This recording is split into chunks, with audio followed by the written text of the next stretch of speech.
60 feet of timber and sail, a crew small enough to fit in a modern living room, armed with a handful of guns that most naval captains would have laughed at. And yet, between the 1750s and the 1820s, this was the warship that pirates genuinely feared, not the towering frigate with its rows of cannon, not the massive ship of the line with 100 guns spread across 3 decks. The ship that actually caught them was the cutter, a single-masted vessel so small it barely qualified as a warship at all. But small was exactly the point, because pirates did not fight in open water if they could help it. They hid in shallow bays, narrow inlets, and river mouths where no frigate could follow. And the cutter was built to go exactly where those bigger ships could not. This is the story of the scrappiest warship in naval history, and how it shaped the fate of nations from the English Channel to the Caribbean. The cutter did not start as a military vessel. It started as a criminal one. In the early 1700s, English smugglers needed a boat that could outrun anything the Royal Navy threw at them. The Navy's smallest patrol ships at the time were sloops, built from heavy English oak with deep hulls designed for open ocean sailing. They were sturdy, reliable, and absolutely useless in a chase along the coastline. Smugglers knew this, so they designed something different. They borrowed a concept from the Dutch, a small shallow-drafted vessel called a bezaan-jacht. It used a single mast with a gaff rig and carried triangular sails that could be adjusted quickly. The smugglers refined this design into what became the cutter. They built the hulls from fir instead of oak, which was lighter and cheaper, but just as watertight. They used carvel construction, fastening planks edge to edge to create a smooth hull that cut through the water with less resistance. The result was a vessel that could hit impressive speeds in light wind, sit in barely 6 feet of water, and turn on a coin in tight coastal channels. For decades, the British Revenue Service tried to catch these smuggling cutters with their heavier sloops and patrol boats. It almost never worked. The smugglers were faster, more agile, and knew every shallow cove and hidden creek along the English coast. They would load their cargo in France or the Netherlands, cross the channel under cover of darkness, and slip into some obscure inlet before the Navy even spotted them. If a patrol vessel did give chase, the smugglers simply sailed into water too shallow for anything with a deeper hull. The Navy sloop would run aground or be forced to turn back, and the smuggler would be gone. There was another advantage the smuggling cutters had, and it came down to rigging. The naval sloops of that era were typically Bermuda-rigged, with designs dating back to the 17th century. The cutter rig was different. It carried a towering mast with both fore and aft sails and square sails that could be swapped depending on wind conditions. In light winds, the cutter could set its massive gaff mainsail and 2 headsails to catch every breath of air. When the wind picked up, the crew could switch to square topsails and top gallants for maximum speed on a broad reach. This versatility meant the cutter could perform in conditions where other vessels of similar size would struggle. The solution was obvious in hindsight. If you cannot beat the cutter, become the cutter. By the middle of the 18th century, the Royal Navy and the British Customs Service began commissioning their own cutters. These were the same basic design the smugglers had been using, sometimes literally captured smuggling vessels pressed into government service. The Navy added more guns, usually between 4 and 10 small cannon, plus swivel guns mounted on the rails. They packed crews of 50 to 70 men into a vessel barely 60 feet long. That is roughly the length of a modern bowling lane. Cramped does not begin to describe it. But the armed cutter could do something no other warship in the fleet could do. It could chase a smuggler into a tidal creek. It could patrol shallow coastal waters for days. It could run down a pirate trying to hide among the sandbars. And because it was cheap to build and cheap to crew compared to a frigate, the Navy could station cutters everywhere, covering hundreds of miles of coastline that would have been impossible to patrol with larger vessels. The Royal Navy classified cutters among its smallest commissioned ships. They were unrated, meaning they did not even register on the formal rating system that ranked warships by the number of guns they carried. A first-rate ship of the line carried 100 guns and a crew of over 800. A cutter carried maybe 10 guns and 60 men. On paper, it was laughable. In practice, it was exactly the right tool for the job. And across the Atlantic, someone was paying very close attention.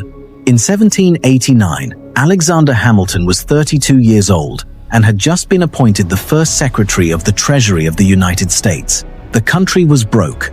The Revolutionary War had left the new nation drowning in debt, and the federal government desperately needed revenue. The primary source of income was tariffs on imported goods, but smugglers were stealing those tariffs blind, bringing cargo into American ports without paying a cent in duties. Hamilton had a plan. In November of 1787, he wrote in Federalist No. 12 that a few armed vessels, judiciously stationed at the entrances of American ports, could serve as useful sentinels of the laws. He was describing what would become the Revenue Cutter Service. On August 4, 1790, Congress passed legislation creating a fleet of 10 cutters. These were small, schooner-rigged vessels, displacing between 35 and 55 tons, roughly 50 feet long with a draft of about 6.5 feet. Each carried a crew consisting of a master, 3 mates, 4 enlisted men, and 2 boys. Their armament was modest, mostly muskets, pistols, and maybe a swivel gun or 2. Hamilton personally selected the cutter captains, choosing Revolutionary War naval veterans who knew how to handle a small ship in rough water. The 10 cutters fanned out along the Atlantic coast. The Vigilant covered Massachusetts. The Active sailed out of Baltimore.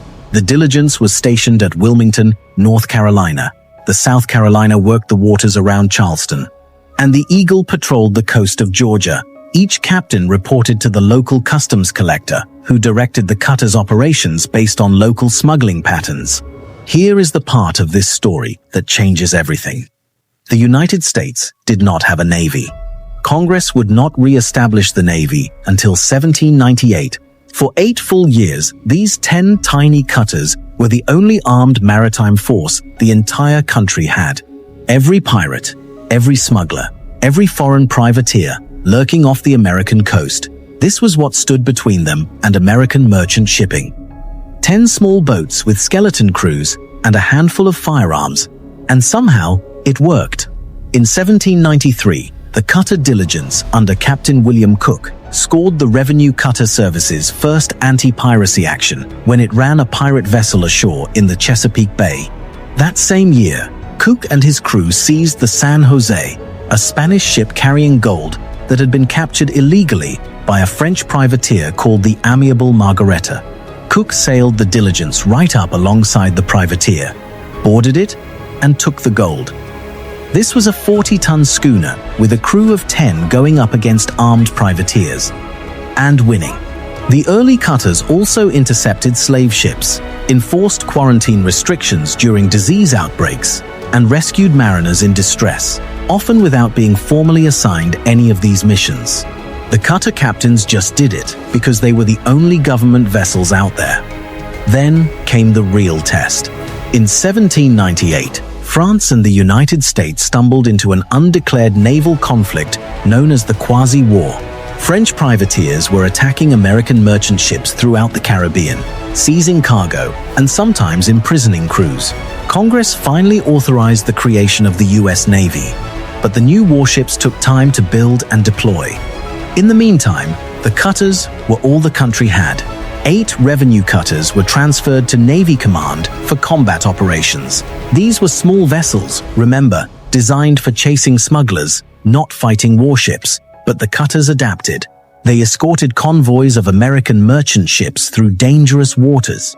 They hunted French privateers in the shallow island chains of the Caribbean, exactly the kind of terrain where their shallow draft and speed gave them an edge. The cutter Pickering became legendary during this conflict. In October of 1799, the Pickering engaged the French privateer l'Egypte, Conquise, in a battle that lasted 9 hours. 9 hours of gunnery exchanges between a small cutter and an armed privateer, circling and firing in the Caribbean heat, with crews on both sides exhausted and powder-blackened. The Pickering won.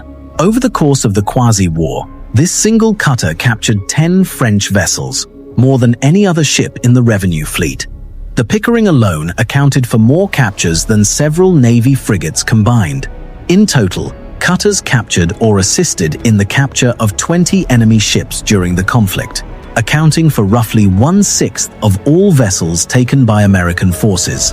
The cutters comprised about 15% of the total American maritime fighting force during the war, but they delivered results far beyond their numbers. The Secretary of the Navy at the time, Benjamin Stoddert, understood something important about these small ships. He argued against sending cutters out in squadrons, insisting that they operated best alone. Cruising in squadrons for small privateers, he wrote, seemed of all means the best way to avoid capturing them. He believed the squadron approach made individual captains lazy, dependent on force that was not their own. The cutters were predators, not pack animals. They worked best when they hunted solo. This philosophy, that a small, aggressive ship operating independently could accomplish more than a fleet sailing in formation, would define the cutters' role for decades. After the quasi-war ended, the cutters went back to their regular duties, but the threats kept escalating. The Gulf of Mexico and the Caribbean had become a haven for pirates, and by the late 18-teens, the situation was critical. American merchant ships were being attacked regularly. In September of 1821 alone, pirates captured 3 American merchant vessels in a single series of attacks, which finally pushed Congress to act. But the piracy problem had been building for years before that. Pirates operated from hidden bases on barrier islands, using the shallow coastal waters as their sanctuary. They raided shipping lanes, seized cargo, and sometimes killed or imprisoned crews. The most notorious among them was Jean Lafitte, a French pirate, privateer, and slave trader, who had established a sprawling base of operations, first at Maritime Bay in Louisiana, and later on Galveston Island in what was then Spanish Texas.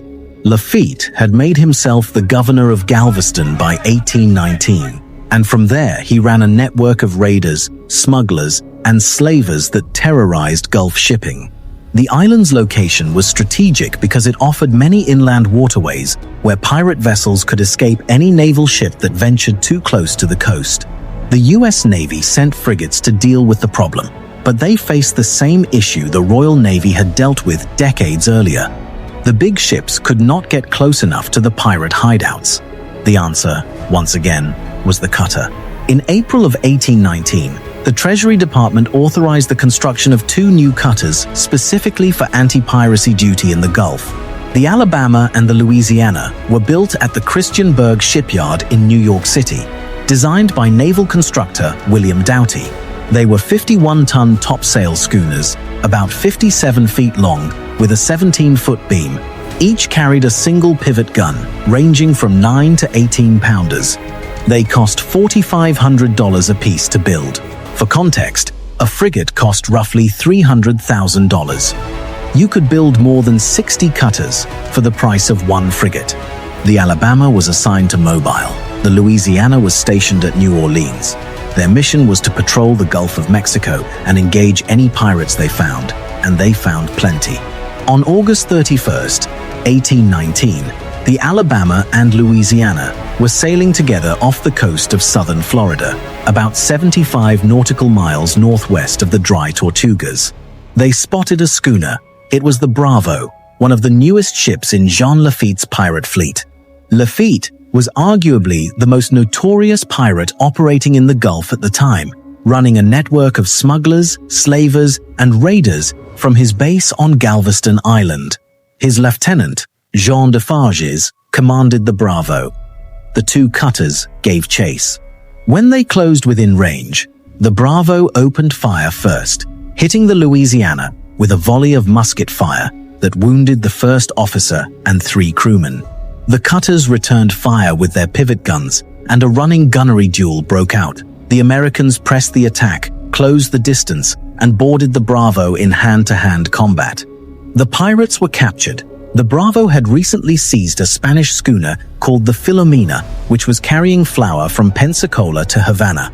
The cutter crews freed the Spanish passengers, sent the pirates to New Orleans to face trial, and went right back on patrol. Defarges was later hanged. But the Alabama and Louisiana were not finished. On April 19th of the following year, both cutters launched a coordinated raid on a pirate operating base on Breton Island, off the coast of Louisiana. Landing parties went ashore, burned the buildings, and set fire to the surrounding woods to deny the pirates cover. From Breton Island, the two cutters continued westward, sweeping the coast for more pirate hideouts as part of a larger campaign to eliminate piracy in the Gulf. In July of 1820, the captain of the Louisiana captured 4 more pirate ships off Belize in a single engagement. What made the cutters so effective against pirates was exactly what had made them effective against smugglers a generation earlier. They could go where the big ships could not. Pirate vessels in the Gulf favored shallow water, barrier islands, and narrow bayous where a frigate's deep draft would run aground. The cutters could follow them in. The cutters were also fast enough to run down most pirate schooners in open water, and their crews were aggressive enough to board enemy vessels even when outnumbered. The pirates on Galveston Island had been using the surrounding inland waterways to escape any naval ship that showed too much interest in the coast. A frigate might sit offshore and look intimidating, but it could not enter those channels. A cutter could, and that changed everything. Meanwhile, during the War of 1812, revenue cutters had already proven their value in actual naval combat against the British. On June 25, 1812, just days after war was declared, the cutter, Thomas Jefferson, out of Norfolk, Virginia, made the first American capture of a British ship in the entire war, seizing the schooner Patriot. Newspapers called it Prize Number 1. The cutter James Madison out of Savannah captured the armed British brig Shamrock after an 8-hour chase on July 23rd, a 300-ton vessel carrying 6 cannon and a crew of 16 men, loaded with a cargo of arms and ammunition from London. That is a tiny revenue cutter running down and capturing an armed brig more than 5 times its size.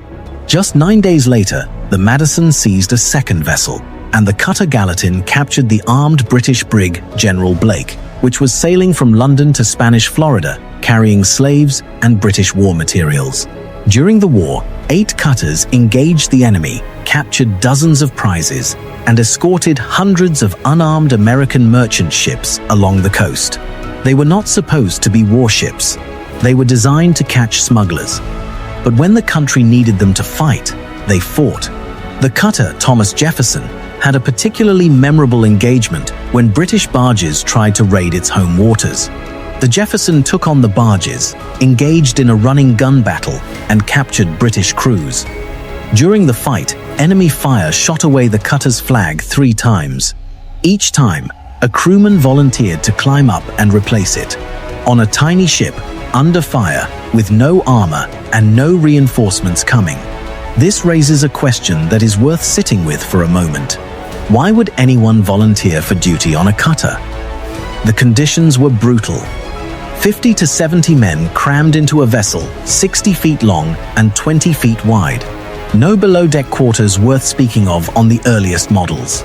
Sleeping was done in shifts, in whatever space you could find. The food was basic. The pay was modest, though Hamilton had designed an incentive system where officers and crew received a share of the fines and proceeds from any cargo they seized. In theory, a successful seizure could mean a significant payday. In practice, the work was dangerous, uncomfortable, and often thankless. But the cutter attracted a particular kind of sailor. The men who served on these ships were independent operators.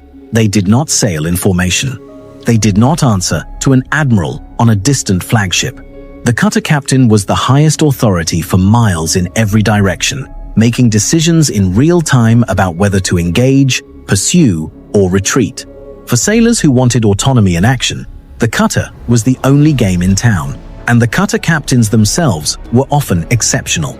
Hamilton had specifically recruited Revolutionary War veterans, men who had experience fighting at sea in small ships against larger opponents. These were not parade ground officers. They were fighters who understood that a small, well-handled ship could outmaneuver a larger one if the captain knew what he was doing. The genius of the cutter as a weapon was never about firepower.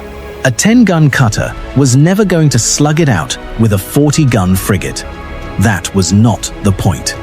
The cutter succeeded because it matched the threat. Pirates and smugglers operated in small, fast ships. They relied on speed, surprise, and knowledge of shallow waters. The cutter could match them on all three counts. It was fast enough to chase, shallow enough to follow, and small enough to be everywhere at once. Think about it from the pirate's perspective. You have been operating out of a hidden cove for months, raiding merchant ships and retreating to shallow water whenever a warship appears on the horizon. You know no frigate can reach you. You feel safe. Then one morning, a vessel with a single mast and a crew of armed men sails right into your cove, pivots broadside, and opens fire. The rules just changed completely. This is what happened across the Gulf of Mexico and the Caribbean throughout the 1820s. Congress eventually authorized a formal anti-piracy squadron that included Navy schooners and warships, but the cutters were the tip of the spear. They were the first ones in. They did the close work in the shallow water. They boarded the enemy ships and fought hand to hand. By the mid-1820s, piracy in the Gulf of Mexico had been largely suppressed. The combination of naval patrols, cutter operations, and diplomatic pressure had driven most of the remaining pirates out of business.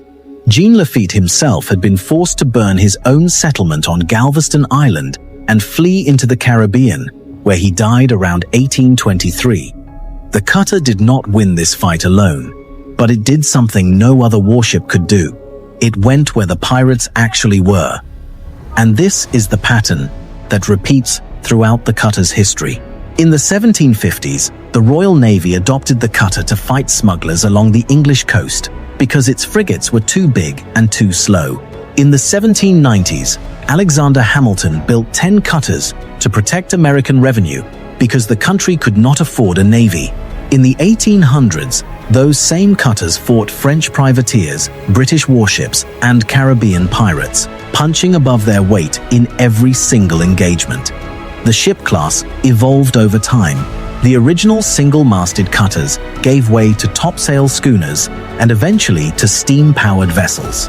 By the mid-19th century, the Morris Taney-class cutters had become the backbone of the revenue marine. 13 vessels, designed by Samuel Humphreys specifically for roles as diverse as fighting pirates, combating smugglers, and operating alongside naval forces. These were 78-foot schooners with Baltimore Clipper lines, armed with 4 to 9-pounder guns and crewed by about 24 men. They served for over a decade in some of the most dangerous waters in the Western Hemisphere. The Revenue Cutter Service merged with the Life-Saving Service in 1915 to become the United States Coast Guard, but the core idea never changed. Build a small, fast, versatile ship. Crew it with capable people who can operate independently. Send it where the big ships cannot go. The modern Coast Guard still calls every vessel in its fleet, 65 feet and longer, a cutter. The name has survived across more than 2 centuries and across every generation of ship design, from wooden sloops to steel-hulled patrol boats to the 350-foot national security cutters operating today.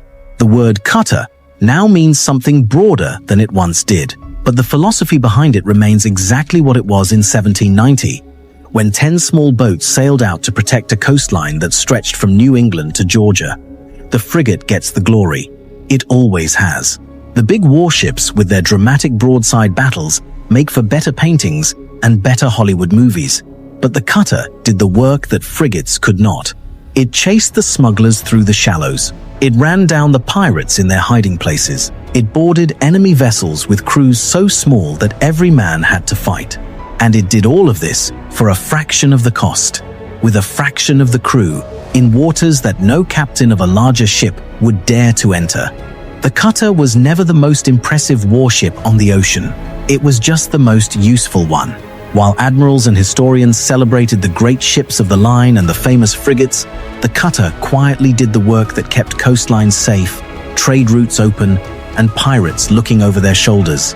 It is the warship that history forgot to celebrate, but every smuggler, pirate, and privateer who ever saw one bearing down on them in shallow water knew exactly what it was. If you found this story interesting, hit subscribe and drop a like so more people can find it. And let us know in the comments which overlooked warship you think deserves its own video.